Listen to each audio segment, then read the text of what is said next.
Hello everyone, welcome back to another video. My name is Jake and this is my channel Wishlist, and this is an aquarium that I have been wanting to showcase for a while now.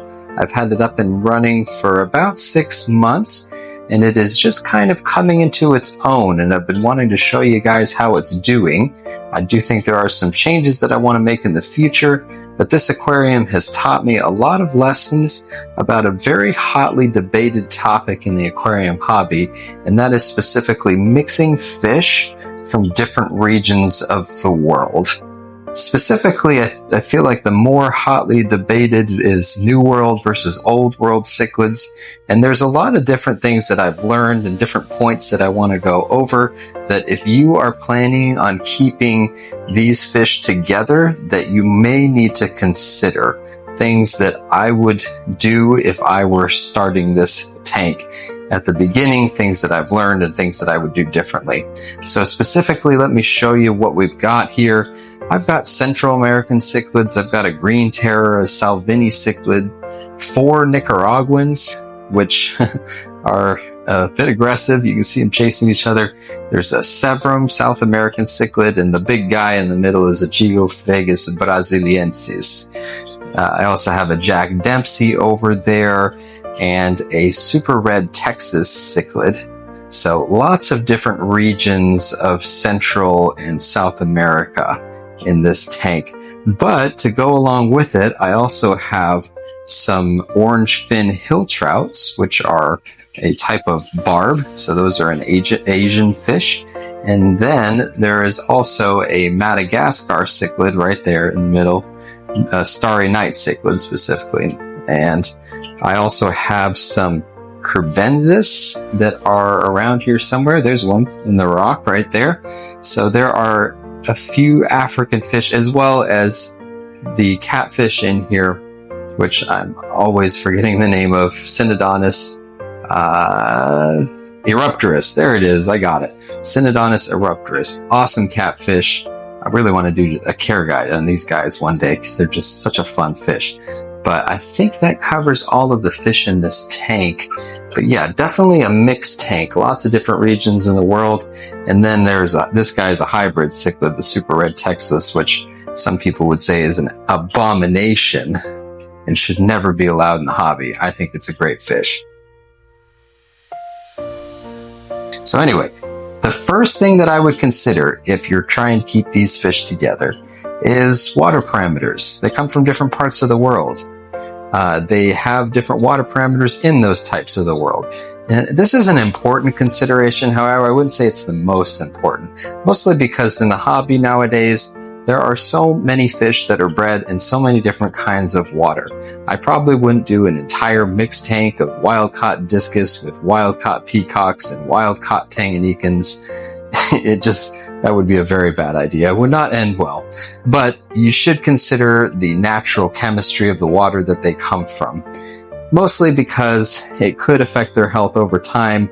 I would just say it's something important to have in the back of your mind and maybe be aware of if you see that the fish is struggling and maybe not very healthy. It could be something to do with the natural water parameters that fish has been adapted for. However, with the amount of bred fish in the hobby, you're probably going to be fine. Number 2, and this one I think is probably more important, is just the aggression level, and specifically the types of aggression, because they are both aggressive fish. They can be. All these different kinds of fish can be aggressive fish, but they're often aggressive in different kinds of ways. Anybody who's kept a Malawi tank with peacocks knows that they tend to attack from behind and rip the fins from behind. Central American fish just go for the body. They just straight up attack each other in any way that they can get to each other. But they're also aggressive in different kinds of ways, like Central American cichlids and South American cichlids can be aggressive with territories. They tend to be more territorial, pick a side of the tank and hold on to it, whereas peacocks and other African cichlids tend to be aggressive with dominance within a group. They like to be the top of a chain. So a Central American cichlid, as long as it can hold one side of the tank, might be okay. But a an African cichlid may just want to rule the entire tank. So that's just something to keep in mind, is the types of aggression that you will run into when keeping these different kinds of fish. The next thing is size and growth rate. And they are obviously different fish from different parts of the world, so they've evolved differently. Some of them get big, some of them get fat and huge with huge mouths that can swallow the other ones. Some of them grow at different sizes. If you put a baby Oscar in with a baby peacock cichlid, that peacock cichlid is a future snack. So you just need to consider the size of the fish and the growth rate of the fish and where the fish is going to fit within that and how that's going to play out in the long run. So I would just consider their size and their body structure. The next thing I would say is just diet differences. There's a lot of people I've seen that will keep Mbuna with Central American cichlids. Some of these might work. For instance, I've kept Mbuna with the Nicaraguans, and that seemed to be okay, but they have similar diets. Severums might work out, but just understand the diet of the fish that you're keeping, whether it's more protein-based, whether they need more meaty stuff, or whether they need more veggies in their diet, and try to match the fish based on those diets. The next thing that I would say is just kind of considering whether it's worth it. Because in this case, it can be a bit of a dangerous thing to do. And what I mean by that is that it doesn't always work. If you're going to keep these fish together, you should always have a backup tank. And I've had people ask me in comment sections about fish, can I keep them with this kind of fish? And the answer is probably, maybe, sort of, kind of. And that is that it may work or it may not. But ultimately, you just need to consider whether it's worth it for the fish and for you, because you might be stressed out constantly looking at your tank. These fish, almost all of them continuously have at least one little nick on them. Some little cut, something where a fish decided to get a little aggressive and take a nip at it. Even the big ones. I mean, you see my Brasiliensis there, there's a little spot on his back. The Salvini, I don't know where he went, he's got a little spot on his side. So they always have little nicks and bruises on them. It just kind of happens because they're just constantly chasing each other. And that may happen even in a Central American only tank, but I feel like it happens a little bit more when you mix. I may be wrong on that. I don't have any data on that, but my point is that you just have to consider whether or not you're willing to put the fish through that, if it's going to be okay for the fish, and also if you're able to take care of it if it becomes a problem. Do you have another tank you can put them into? Do you have an easy way to rehome that fish if it's not working out? These are just all things that you need to consider. And it kind of leads into my next point, which is just considering the ethical considerations and whether or not it's right for the fish. I have to say that most of my tanks are not mixed cichlid tanks for this reason, is because I just get a little stressed. Every time I look at the tank, I'm constantly asking myself the question, are these fish happy? Are they okay? Is this a good setup for them? Would they be better off? And I have to tell you that even right now, I'm constantly considering whether or not I should redo this entire thing. It's working fine right now, but you should always just consider whether or not you feel okay with it. And if it gets to the point where a fish is hiding a lot and does not seem like it's doing well, that's probably time to call it quits or make a change. Don't just let it go on. There's a strange phenomenon in the hobby where people just like aggression. I kind of saw that recently on another video, people talking about fish with personality, and this one's just not very aggressive. And I don't think that aggression is personality. That doesn't really make sense to me. I don't agree with the idea that we should raise fish and enjoy the aggression in the fish.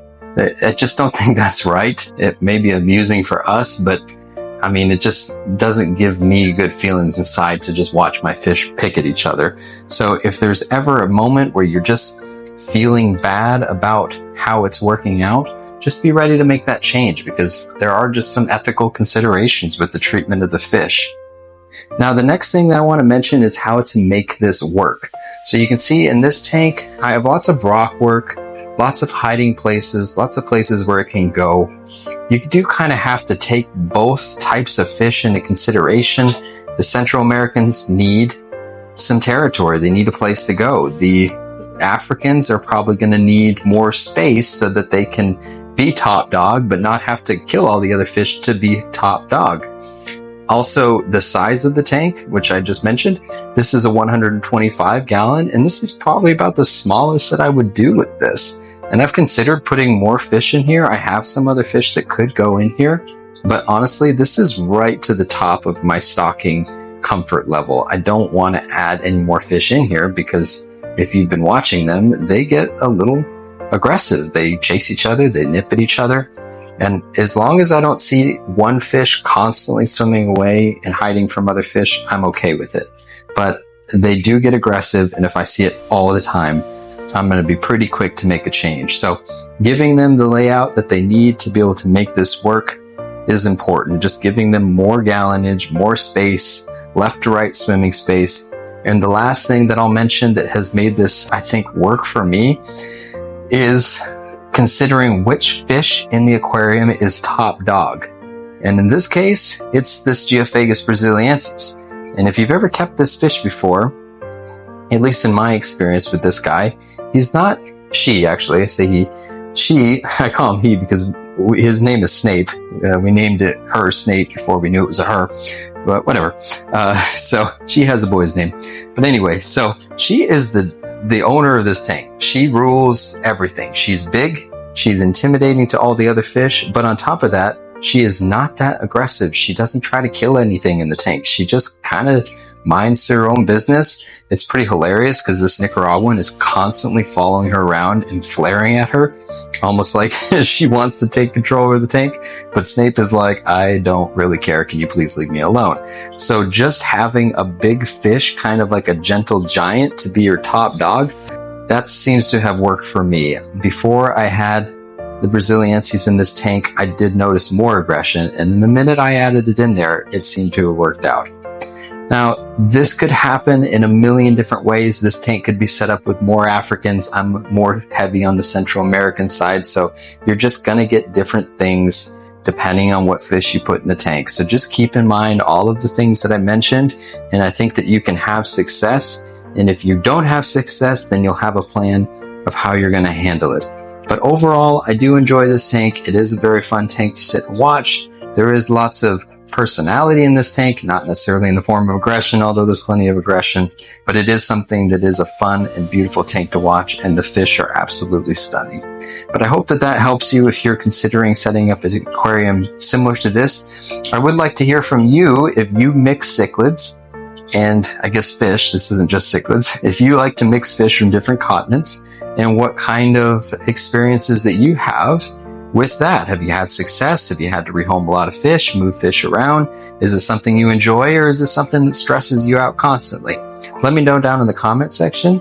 I also recently made a video. I've been getting a little more deeper in my videos. That was my last video about anxiety and depression in the aquarium hobby, and it was a really great video to make, and I really enjoyed making it. So if you haven't checked out this video yet, I encourage you to go watch that and let me know your thoughts about that topic. Really great topic. But otherwise, I will see you all in the next one. Wishlist out.